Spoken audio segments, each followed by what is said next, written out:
One step more, and the world would break beneath them. In the black heart of Moria, the Fellowship fled, boots scraping stone, breath tearing at their throats, when a sound rolled up from the deep like thunder trapped in a tomb. Not an orc, not a drum, something older. Gandalf turned, and the air seemed to tighten around him. Ahead, a narrow bridge spanned a bottomless chasm, and beyond it, a shadow moved with the weight of a nightmare. This is the moment where courage becomes sacrifice. Moria was not merely darkness. It was history, cut into the mountain by hands that once sang as they worked. Now those grand halls lay broken, their beauty buried under soot and silence.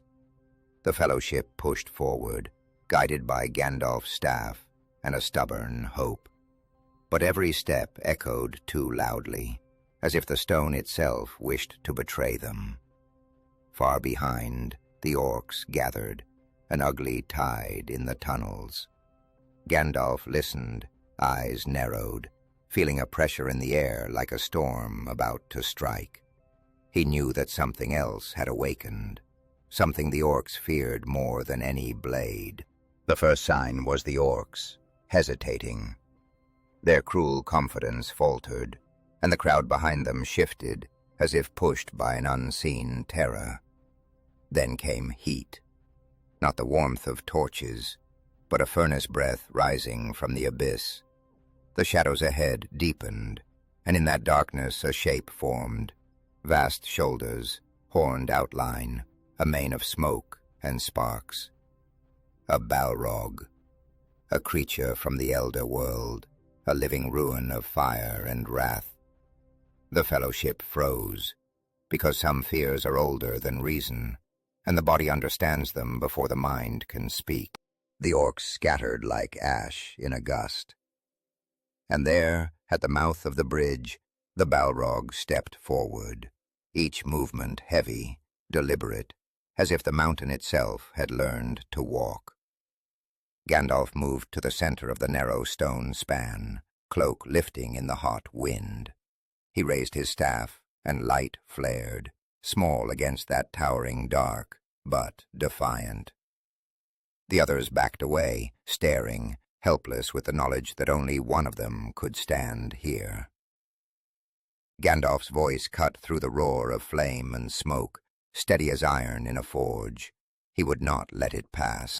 He planted his feet and lifted his sword, Glamdring catching the staff light in a cold, clean line. The bridge was too thin for battle, but perfect for a stand. The Balrog answered with a roar that seemed to shake dust from ancient beams. It raised a whip of fire, and the air snapped with heat. Gandalf did not retreat.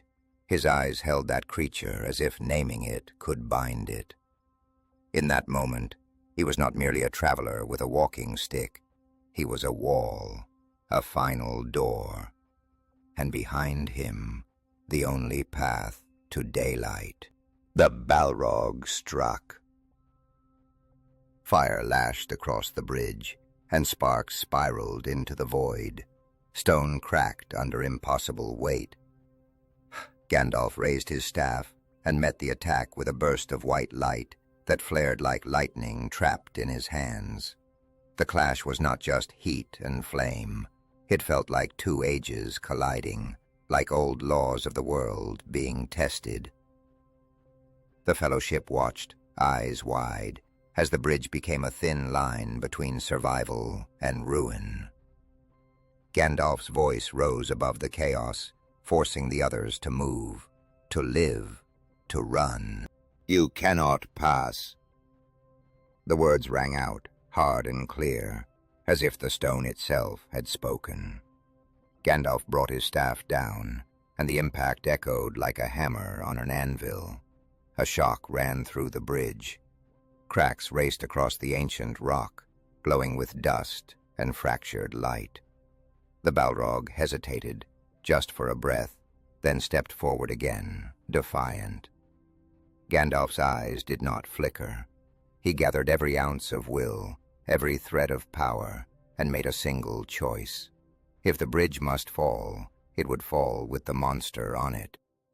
The stone gave way. With a roar of breaking rock, the center of the bridge collapsed, and the Balrog plunged, fire and shadow dropping into the chasm like a falling star gone wrong. For a heartbeat, it was over. Gandalf stood on the broken edge, staff lowered, as if listening to the deep swallow its prize.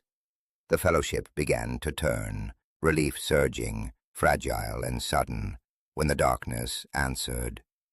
A whip of flame snapped upward, fast as a thought, and curled around Gandalf's ankles. The victory became a trap in a single breath. He fell. Not like a hero stepping into legend, like a man caught by the ankle, dragged by an ancient hate into endless dark. The Fellowship screamed his name, and the sound shattered against the stone. Gandalf looked up, and for an instant his face was calm. Pain, yes, but also certainty. He did not beg. He did not rage. He gave them what they needed most, a command that was also a gift. "Fly, you fools!" Then the chasm took him, and the light of his staff vanished into the deep, like a star drowning. The fall was not silence. It was wind and fire, and the brutal certainty of stone rushing past. Down in the depths, the Balrog and Gandalf crashed onto a hidden ledge, and the world shook as if the mountain groaned in pain. Flame flooded the darkness, and Gandalf's gray cloak steamed in the heat. He rose, slowly, because falling does not end a fight. It only changes the battlefield. There, far below the mines, he became a small figure against an ancient terror, and yet he stood again, staff in hand, breath steadying. The duel continued where no sunlight had ever touched. Above, the Fellowship ran, each step heavier, because grief has weight. But Gandalf's stand had bought them time, measured in lives saved. And that is the heart of the story, not the spectacle of fire, but the meaning of a single refusal.